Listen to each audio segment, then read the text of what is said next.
ultimately what VidMob does is, at least in terms of understanding it, it's relatively simple. So we work with very large marketers.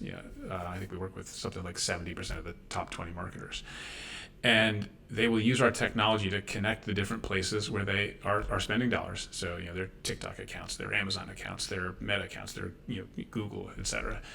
And when it does that, our platform ingests every ad they've run over the last few years, which is often going to be tens or even hundreds of thousands of individual pieces of creative, and it'll go through every one of them individually and look kind of frame by frame and turn all of that creative into data. So you just take sort of like a 10-second long Instagram ad, and in every frame there are things that are happening and there's things that are not.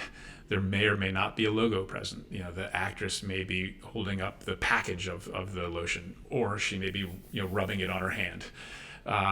And there's a certain pacing. There's the text is taking up a certain size. There's emotions are exhibited on her face, et cetera, to infinity. So we take all of that creative decision information, and then we pull all the behavior signals from the platform APIs. So all of the sort of media behaviors, the upper funnel engagement, view through, et cetera, all the way down to kind of lower funnel sales, et cetera.